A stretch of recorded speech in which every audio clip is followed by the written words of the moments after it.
जय जोहार, नमस्कार। दैनिक छत्तीसगढ़ चैनल देख रहे हैं आप। मैं हूं आपके साथ अभिजीत कुमार। करते हैं आज के 25 बड़ी खबरों की शुरुआत सर्वप्रथम सुर्खियों के साथ। सिर्फ दैनिक छत्तीसगढ़ चैनल पर स्वामी आत्मानंद उत्कृष्ट योजना की होगी शुरुआत। स्वामी आत्मानंद इंग्लिश मीडियम स्कूलों में इस साल से शुरू करेंगे नए प्री प्राइमरी की कक्षाएं।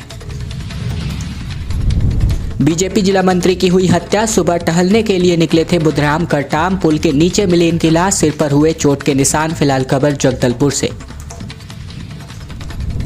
छत्तीसगढ़ में जल्द ही बनेगा महुआ बोर्ड। माता बहादुर कलारिन के नाम से देंगे वीरता पुरस्कार। फिलहाल इसकी घोषणा मुख्यमंत्री भूपेश बघेल ने करी। सीजीजीएसटी ने पकड़ी 1 करोड़ रुपए की टैक्स चोरी। रायपुर में व्यापारी के यहां मारी गई रेड। अधिकारी बोले लगातार जारी रहेगी ऐसी कार्यवाही। बुधवार को रायपुर आएंगे पूर्व केंद्रीय मंत्री अरुण यादव। कांग्रेस की हाथ से हाथ जोड़ो अभियान की लेंगे बैठक। एमपी के पूर्व अध्यक्ष को बनाया गया है पर्यवेक्षक। और अब दोस्तों खबरों को विस्तार से जानते हैं। इसके पहले अगर आप छत्तीसगढ़ प्रदेश के हैं, छत्तीसगढ़ की प्रमुख बड़ी खबरें ठीक इसी प्रकार रोजाना देखना चाहते हैं तो नीचे लाल कलर का सब्सक्राइब बटन दिया है, जिसे दबाकर चैनल को आपको सब्सक्राइब करना है। आरक्षण मामले में आदिवासी समाज को बड़ा झटका लगा है। सुप्रीम कोर्ट ने 58% आरक्षण जारी रखने की अंतरिम राहत देने से इनकार कर दिया है। आगामी 22 और 23 मार्च को इसको लेकर सुनवाई होगी। छत्तीसगढ़ का आरक्षण कानून रद्द होने के खिलाफ उच्चतम न्यायालय पहुंचे आदिवासी समाज को राहत मिलती नजर नहीं आ रही है। बीते दिन इसको लेकर की सुनवाई के बाद न्यायालय ने 58% आरक्षण को जारी रखने की अंतरिम राहत देने से इनकार कर दिया है। अदालत ने सभी पक्षकारों को 4 मार्च तक लिखित जवाब पेश करने को कहा है। मामले की अगली सुनवाई 22 मार्च को होगी। उच्चतम न्यायालय में छत्तीसगढ़ उच्च न्यायालय के गुरु घासीदास साहित्य एवं संस्कृति एकेडमी वाले फैसले को लेकर 11 स्पेशल लीव पिटीशन दायर हुई है। इनमें से एक याचिका पर राज्य सरकार की, 3 आदिवासी संगठनों की और 3 आदिवासी समाज के व्यक्तियों की और साथ ही 4 याचिकाएं सामान्य वर्ग के व्यक्तियों की है। इस मामले में उच्चतम न्यायालय ने नोटिस भी जारी किया हुआ है और बीते दिन इसको लेकर की सुनवाई की गई।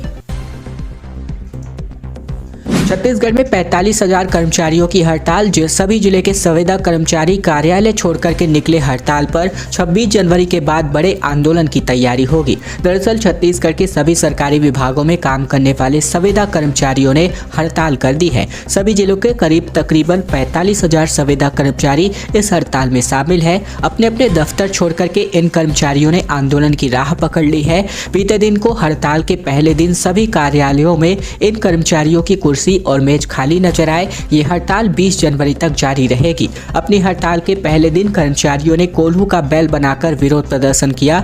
कुछ कर्मचारियों ने बैल का मास्क लगाया और इन्हें प्रशासनिक अफसर हाँकते रहे।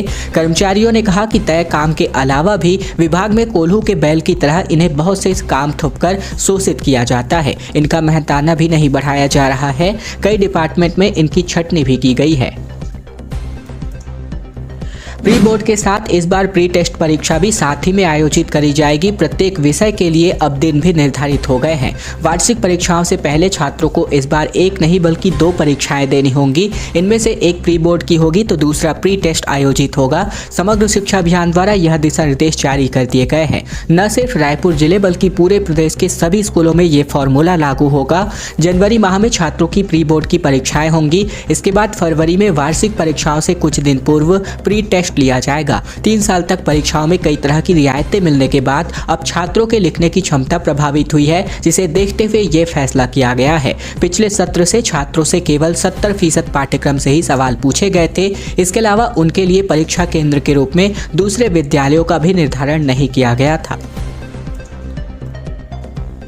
छत्तीसगढ़ के रायपुर में 51,000 दियों से लिखा गया जय श्री राम, जिसका वीडियो अब सोशल मीडिया पर हो रहा काफी वायरल। नाव में सवार होकर भगवान राम और लक्ष्मण नाव में सवार हुए। महाआरती में हजारों की भीड़ पहुंची रही महादेव घाट पर। दरअसल रायपुर में 51,000 दियों से जय श्री राम लिखा गया। ये नजारा खारून नदी में देखने को मिला। यहाँ महाआरती का आयोजन भी किया गया, जिसमें हजारों की संख्या में लोग शामिल हुए। वहीं भगवान राम और लक्ष्मण को नाव में सवार किया गया था। इसके अलावा मकर संक्रांति के पर्व पर यह पूरा आयोजन महादेव घाट खारून नदी में किया गया। बड़े ही धूमधाम से संक्रांति मनाई गई। बीती शाम को यहाँ भीड़ पहुंची हुई थी, जिसे पहले भगवान शंकर के दर्शन किए, फिर भगवान के गानों की धुन में नाचते नजर आए। घाट में शानदार लाइटिंग की व्यवस्था की गई थी।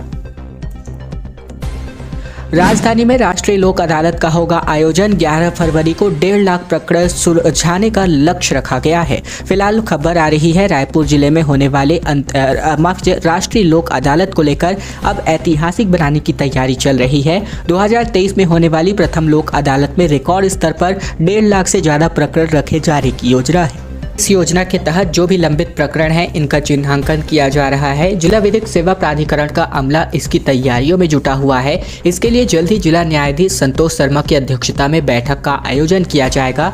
मिली जानकारी के अनुसार इस राष्ट्रीय लोक अदालत को सफल बनाने के लिए राजस्व, बैंक, बीमा, विद्युत विभाग, नगर निगम, ट्रैफिक पुलिस, विभिन्न आयोग और साथ ही साथ फोरम के साथ अन्य विभागों को पत्र भी लिखा गया है। छत्तीसगढ़ में धान खरीदी का रिकॉर्ड अपने आप नहीं टूट चुका है। अब तक 98 लाख 92 हजार मीट्रिक टन धान की खरीदी सरकार कर चुकी है और 31 जनवरी तक सभी धान खरीदी केंद्र चालू रहेंगे। फिलहाल छत्तीसगढ़ में सरकारी धान खरीदी का पिछला बना हुआ रिकॉर्ड टूट गया है। 16 जनवरी को प्रदेश के 30,461 किसानों से लगभग 1,24,000 मीट्रिक टन धान बेचा। इसके साथ ही इस सीजन की खरीदी का आंकड़ा अब 98,92,000 मीट्रिक टन तक पहुंच गया है। यह पिछले साल खरीदे गए कुल 97,97,000 मीट्रिक टन से अधिक धान है। राज्य सरकार ने चालू खरीफ सीजन में 110 लाख मीट्रिक टन धान खरीदी का लक्ष्य रखा है। धान खरीदी केंद्रों में दिख रही किसानों की चहल पहल और धान की आवक से यह अनुमान लगाया जा रहा है कि यह लक्ष्य भी आसानी से प्राप्त हो जाएगा।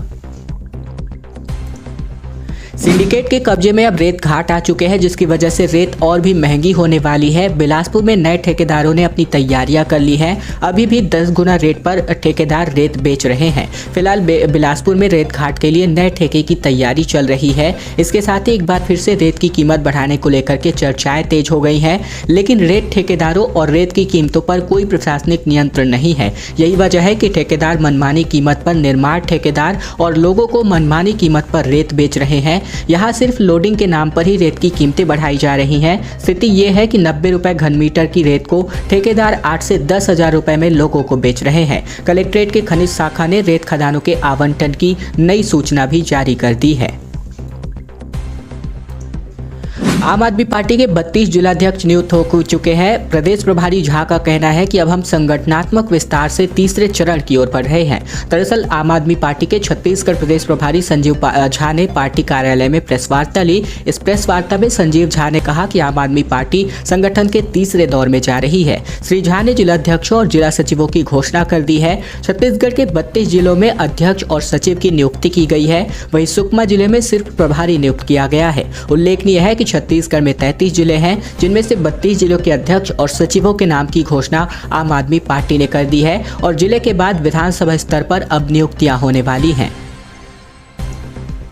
छत्तीसगढ़ में शक्कर घोटाला, अब फिलहाल भाजपा का दावा। 12 करोड़ 36 लाख की शक्कर खा गए अफसर। बीजेपी नेताओं ने दावे के हिसाब से कई बड़ी हेरफेर बताई है। दरअसल भारतीय जनता पार्टी का दावा है कि प्रदेश में बड़ा शक्कर घोटाला हुआ है। इसका दावा भाजपा के भारतीय जनता पार्टी सहकारिता प्रकोष्ठ के प्रदेश संयोजक शशिकांत द्विवेदी ने की है। द्विवेदी ने इस मसले पर मीडिया को जानकारी देने के लिए सहकारिता प्रकोष्ठ के प्रभारी देवजी भाई पटेल भी सामने आए।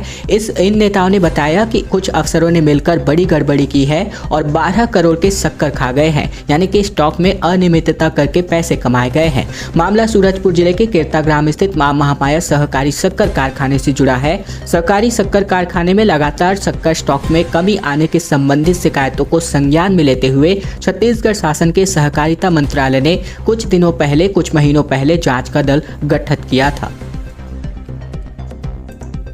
कलश यात्रा ने बनाया golden book of world record. 25,000 से अधिक महिलाओं ने उठाया है कलश। दरअसल ये जो छत्तीसगढ़ की एक कलश यात्रा का अब जो है एक नया रिकॉर्ड, वर्ल्ड रिकॉर्ड जो है स्थापित हुआ है। Golden book of world record में 2 रिकॉर्ड अपने नाम किए हैं। सर्व समाज द्वारा आयोजित श्रीमद् भागवत कथा के एक दिन पूर्व राधे कृष्ण की भक्ति सराबोर बसना नगर के लिए 16 जनवरी का दिन गौरव दिन साबित हुआ। इस दिन नीलांचल सेवा समिति के स्थापना दिवस के अवसर पर आयोजित भव्य कलश यात्रा विश्व कीर्तिमान स्थापित हुआ। दरअसल बसना विधानसभा की जनता ने एक बार फिर से हाई स्कूल मैदान से लेकर के कथा स्थल दशहरा मैदान तक बड़े ही भक्तिभाव से 25,000 से ज्यादा महिलाएं एक ही रंग की पीले साड़ी पहनकर मंगल कलश यात्रा में शामिल होकर golden book of world record में नाम दर्ज कराए।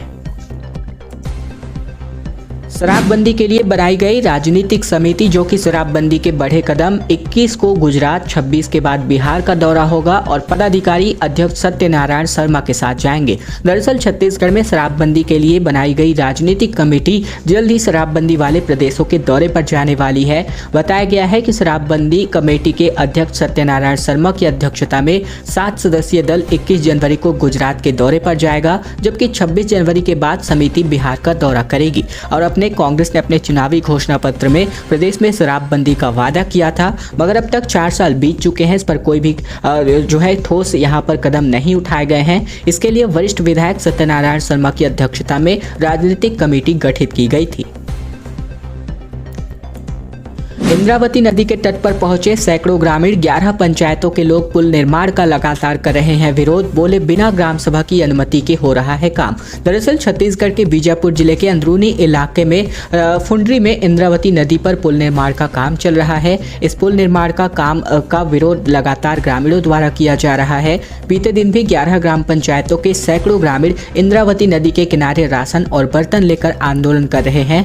ग्रामीणों का आरोप है कि बिना ग्राम सभा की अनुमति से नदी पर पुल बनाने का काम किया जा रहा है। इस काम को बंद किया जाए। दरअसल इस पुल के बनने से अबूझमाड़ के ग्रामीण और जिला साथ ही साथ ब्लॉक मुख्यालय जुड़ जाएंगे।